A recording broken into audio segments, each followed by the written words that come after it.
वो बना रहे हैं। आज की इस खूबसूरत और छोटी सी महफिल में आप सब दोस्तों को खुशामदीद। आज एक बहुत अच्छा दिन है कि आज सब लोग इकट्ठे हुए, एज अ टीम इकट्ठे हुए। इससे पहले हम ग्रुप में टीम थे, लेकिन हम इससे पहले भी टीम थे और इसके बाद भी टीम ही रहेंगे इंशाअल्लाह।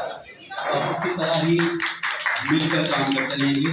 काम के दौरान मिसअंडरस्टैंडिंग्स होती हैं, लेकिन उसका बिल्कुल ये मतलब नहीं है कि किसी को भी, किसी एक टीम मेंबर को या पूरी टीम को किसी को नज़रअंदाज किया जा रहा है। जब आप एक टास्क को लेकर चल रहे होते हैं तो आपके साथ बहुत सारी रिस्पॉन्सिबिलिटीज चल रही होती हैं, आपकी बहुत सारी लायबिलिटीज चल रही होती हैं, उसमें आपकी जॉब रिस्पॉन्सिबिलिटीज होती हैं। बेसिकली ये प्ले आप यूँ कह लीजिए कि मेरी एक जॉब रिस्पॉन्सिबिलिटी थी जो कि अल्लाह ताला ने मुझसे करवाई और अल्हम्दुलिल्लाह आप लोगों के ताउन से मैं इसे करने में कामयाब हुआ।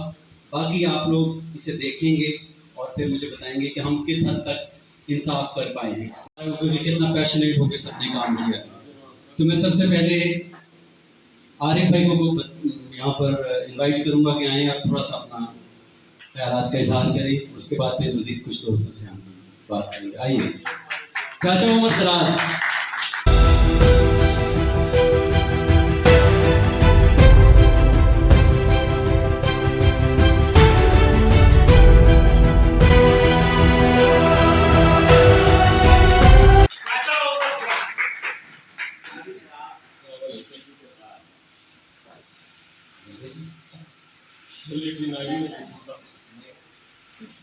एटी नाइन में मैंने स्टेज के लिए लिखा था।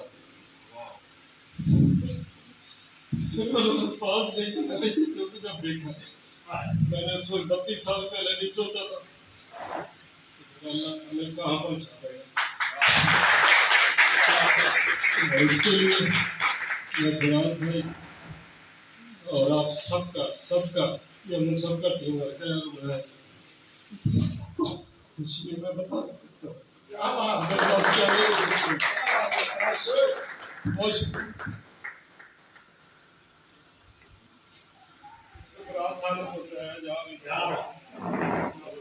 नवीद अंसारी साहब तशरीफ लाइए प्लीज।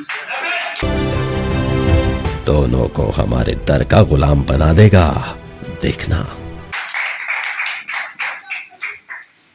बहुत बहुत शुक्रिया जी।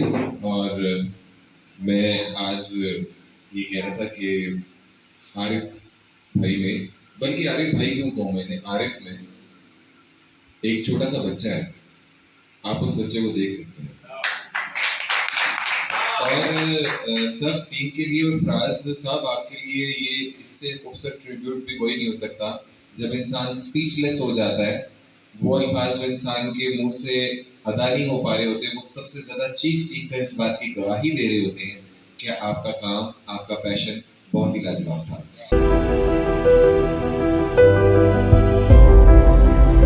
अच्छा, अब इस सूरत से हटके मैं फर्दर मौके से फायदा उठाकर सबसे पहले फराज साहब, आपने बहुत मेहनत की और शुरू में ही मुझे अंदाजा हो गया था कि कम से कम सोर्सेज में आप एक बहुत अच्छा काम करने जा रहे हैं। तो मैं दिलो जान से आपके साथ था और मुझे फख्र है, मुझे बहुत ही अच्छा लगा। और अल्हम्दुलिल्लाह मैं इस टीम का हिस्सा हूँ, इस प्रोडक्शन का हिस्सा हूँ, इस एक नेक कार्य खैर में, फलाही काम में मैं इसका हिस्सा बना और एक बहुत अहम किरदार आपने दिया, उसको कोशिश की मैं जस्टिफाई करूँ, तो उसके लिए बहुत बहुत तहे दिल से शुक्रिया।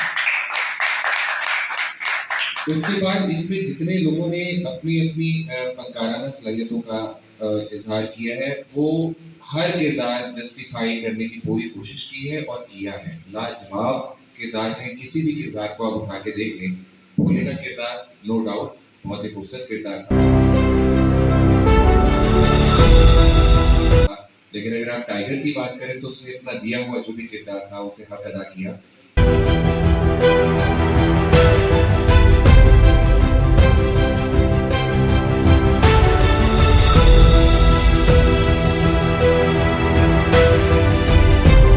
मैं बहुत इम्प्रेस हुआ आपकी छोटी सी लुक से आरिफ साहब, लेकिन वो भी लाजवाब थी पूरी परफॉर्मेंस। कलसुम ने बहुत खूबसूरत काम किया। आपका एक सिर्फ सीन था, उसमें भी आपने उसको फटे चुप करके एक खूबसूरत किरदार अदा किया। आपने सरवर बेटी साहब ने अपना किरदार कितनी खूबसूरती से अदा किया, मैं फैन हो गया उनके किरदार का। छोटा सा किरदार था मेरे भाई का।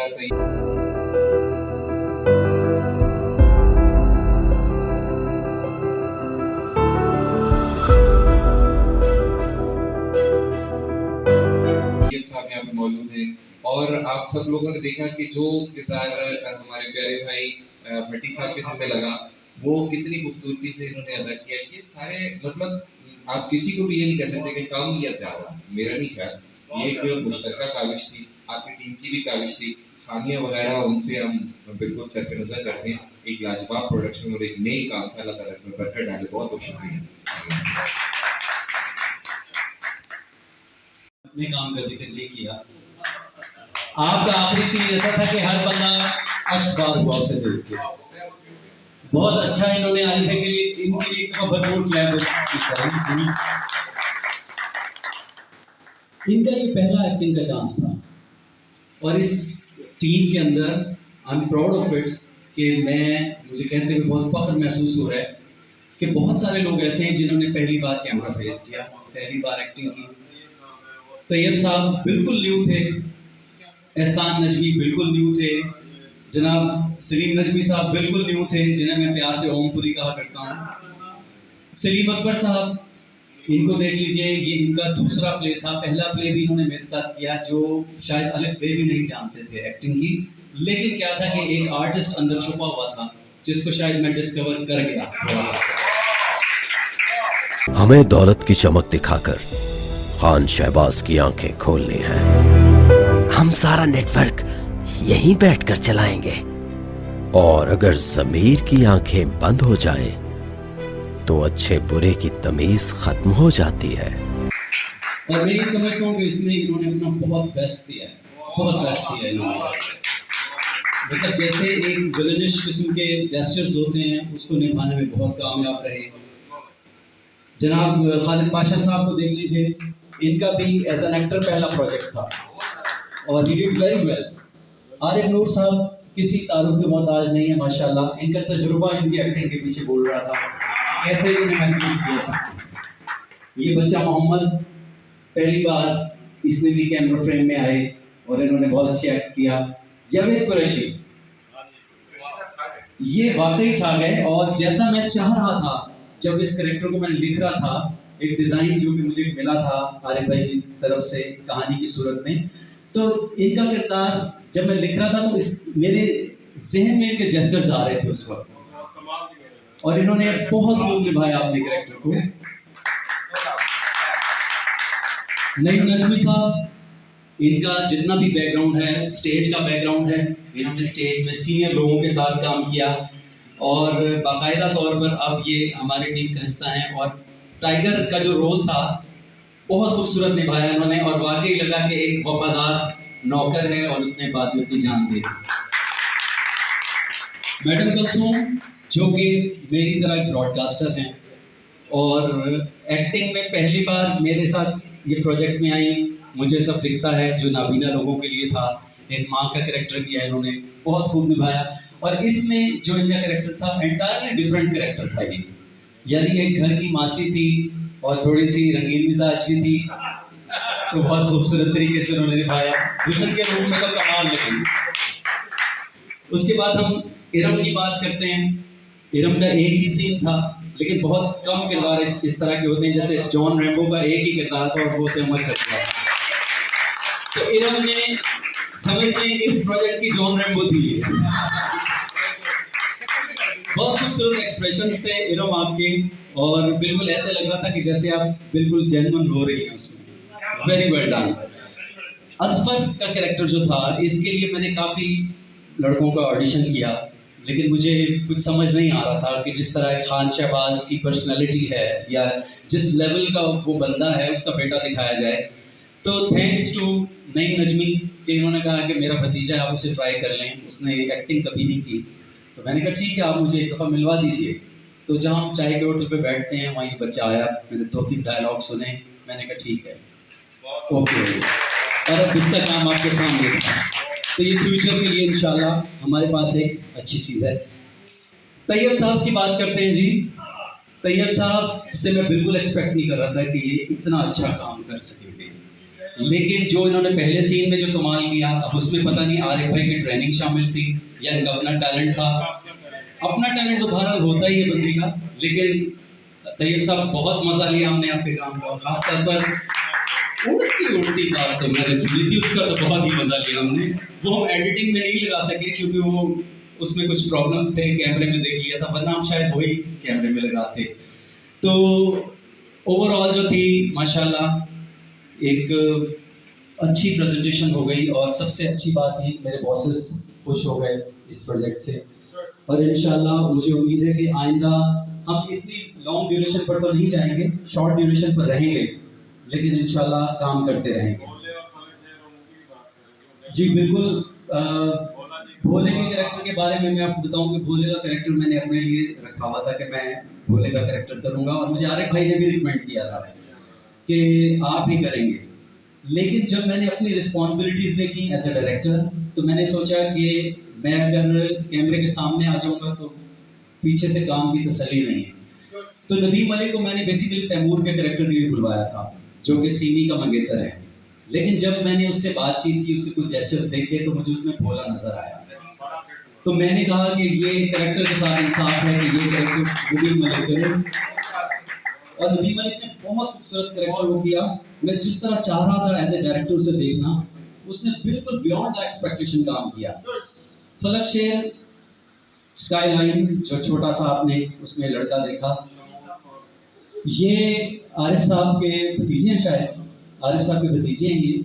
और आरिफ साहब ने कहा जी है इस तरह छोटे घर का बंदा आपको चाहिए। तो रहील शौकत को मैंने पहले किया था, लेकिन राहील शौकत जो थे वो फ्री नहीं थे, तो इन्होंने मुझे फलक शेर का बताया, उसकी तस्वीरें भेजी, मैंने उससे फ़ोन पे बात की, मैंने उसे ओके किया, and he did very well. Shamoon के लिए जो एक जनाना टाइप सा कैरेक्टर है, उसके लिए बेसिकली हमने किसी और साहब को असाइन किया था, लेकिन वो कुछ मसरूफियात के बायस नहीं आ सके। वहीद भुट्टा ने वो किरदार किया।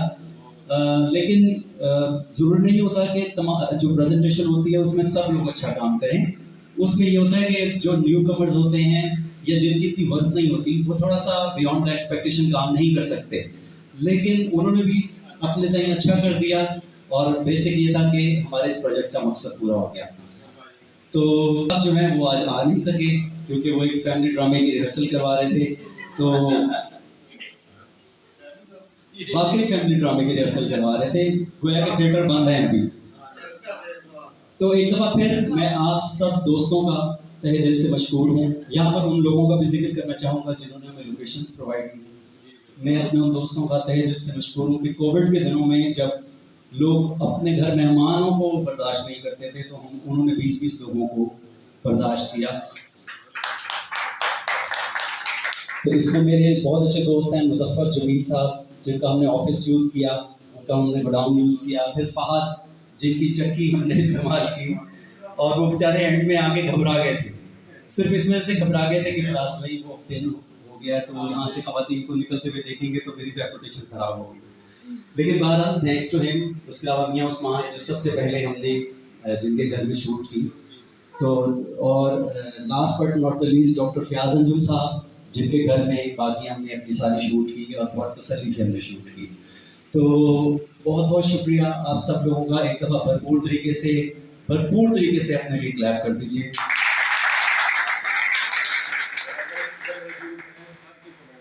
और मैं ये चाहूँगा कि सलीम भाई भी आएँ और कुछ वर्ड्स यहाँ पर हमें दें, क्योंकि सलीम भाई जो हैं वो एक अंधुनाक हादसे से गुजरे इस दौरान, और आप यकीन कीजिए कि ड्रामे के दौरान भी भाभी के बारे में ही डिस्कशन होती रहती थी मेरी इनसे, क्योंकि जब ये रात को देर से घर जाया करते थे तो मैं इन्हें कहा करता था कि भाभी तो बहुत नाराज़ होती होंगी आपसे कि आप इतना लेट जाते हैं और फिर आप सुबह ऑफिस निकल जाते हैं। तो इनके वर्ड्स क्या थे? इनका नहीं फराज भाई, ये अल्लाह ताला की बहुत बड़ी ब्लेसिंग है, हमारे घर का माहौल बहुत अच्छा है, वो बहुत अच्छी हैं, अल्लाह उनके दर्जात बुलंद करे, अल्लाह ताला उनको जन्नत के आला मकाम नसीब फरमाए। तो सलीम भाई प्लीज़।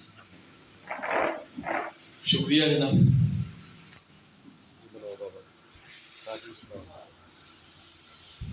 मैं बिल्कुल भी स्पीड से कोई नो हाउ नहीं रखने वाला बंदा, और अचानक एक दिन फराज भाई पता नहीं कैसे एक अरसे के बाद, कोई 10-11 साल के बाद राब्ते में आ गए, और इन्होंने कहा कि सलीम भाई एक करैक्टर है, आप करेंगे, कर सकेंगे? मैंने कहा यार मेरा काम नहीं है, मैं सेल्स का बंदा हूँ, मैं नहीं कर सकूँगा।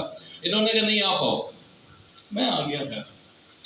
जिस टाइम इन्होंने मुझे को स्क्रिप्ट पकड़ाया, मैंने हाथ में लिया, देखा, पढ़ा आके, तो मैंने, बेटा मेरे साथ था, मैंने इनकार कर दिया। मैंने कहा भाई मेरे बस का नहीं है, मैं नहीं कर सकता।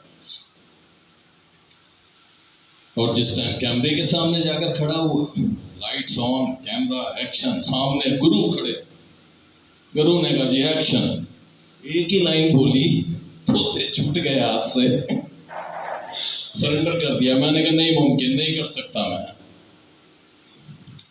लेकिन कमाल है यार, सुना तो बहुत था डायरेक्टर का, और उसने डायरेक्ट करके दिखा दिया।